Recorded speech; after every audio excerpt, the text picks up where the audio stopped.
Welcome back to the Nourishing Roots channel, where I'll be showing you how to love food, adore your body and become your authentic self. In this week's episode, I'm going to be talking about how sometimes our self-sabotaging ways around food are actually an implicit symbol of self-care. The thing is, sometimes so many of us feel as though we're falling off the bandwagon, being uncaring towards ourselves with food, being unhealthy, and ultimately self-sabotaging ourselves. But in reality, when we engage in certain food behaviours such as overeating or even restricting foods, it's actually our automatic mode of engaging in self-care. So let me put this into a little bit more perspective. Sometimes when we're feeling a little bit under the weather, or as though the world is unsafe and out of control, a lot of us, in fact the majority of us, will turn to food for comfort. And this is because this is a learned behaviour. We've learned it from childhood, being comforted with sweets and cuddles from our parents and grandparents.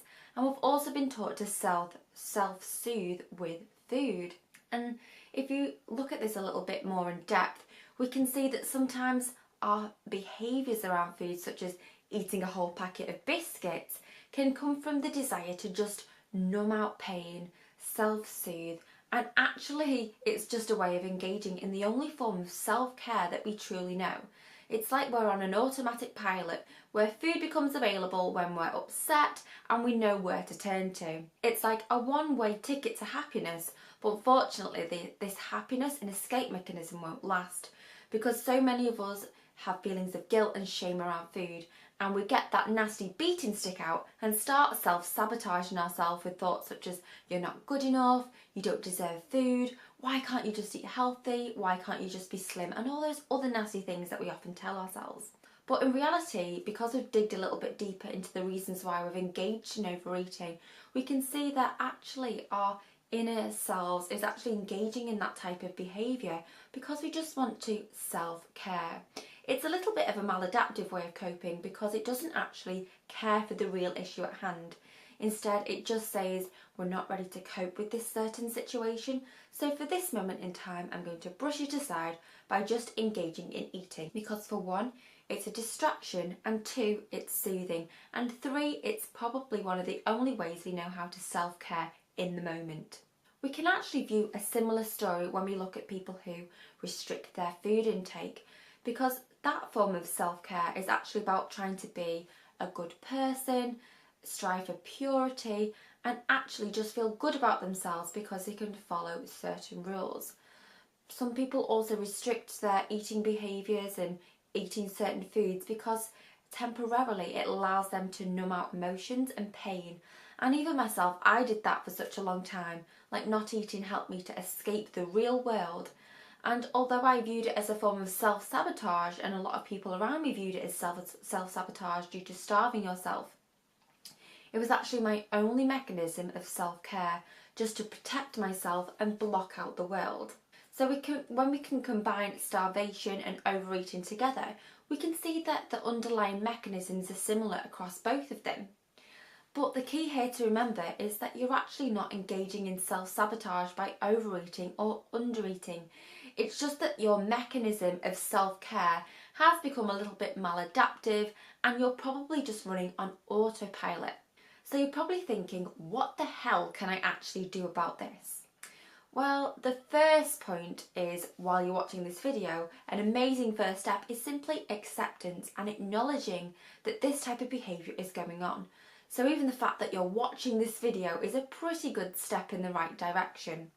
So when you notice that certain negative emotions and negative feelings come up, you can simply acknowledge that that's happening and find a different way of self-caring for yourself and letting those emotions just come up without the negative judgment or that feeling and urge to just use food as a coping and self-care mechanism. So some tools that I have used that have been really helpful is other modes of distraction, such as creative outlets, getting involved in new hobbies, spending more time in nature and getting involved in yoga. But I know for many of you, sometimes that's not practical when you feel imminently in need of food or restricting food in order to cope. So in those situations, sometimes you may at first still engage in those negative, self-sabotaging, but actually self-caring behaviours. And you know what? That's completely okay for now, because at least you're acknowledging that there's an issue. However, in the long term, what we want to do is integrate more positive eating behaviour and self-care habits into your repertoire. So in times of feeling low and anxious or even depressed, you can utilise some more positive self-care mechanisms. So apart from the distraction tools that I mentioned before, another good tool is to have some positive affirmations and mantras that you can simply say to yourself. Some ones that I use for myself is that I am deserving of love, and food does not have control over me, and I deserve self-care and all the abundant love that is available in the universe. Now, that is just one of my mantras and positive affirmations, but perhaps a tip that you'd like to engage in is to simply make your own mantra or positive affirmation. You can say it to yourself in front of a mirror at night, in the morning, and then when you feel those negative emotions crop up, you can simply say, I accept that they're there, and then you can say your positive affirmation or mantra, and then potentially engage in other forms of self-care that are more adaptive rather than maladaptive and negatively associated with food. And once you do that, you might not get immediate positive results, but if you keep continuing to do it, that's where the real magic happens, because it doesn't take too long before habits and positive habits start to creep back into your life, where more adaptive forms of self-care become the default option rather than the faulted option. And for me, I found after months and months of practice that my default of self-care became more loving. It didn't revolve around restricting food or feeling the need to hoard food or view food in an obsessive way.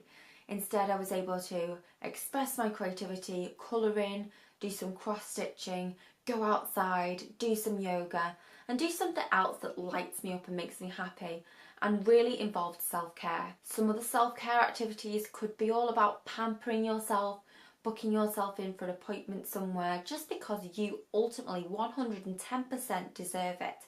And over time, you'll notice that those otherwise self-sabotaging but actually self-caring forms of using food fade away in order to embrace a more self-loving and self-compassionate eating. So if you found the things in this video helpful, then I'd really like to hear your thoughts about the topics we've covered in this video down below. If you've liked it, please subscribe to the channel, and if you already have, please just like the video and share it with your friends.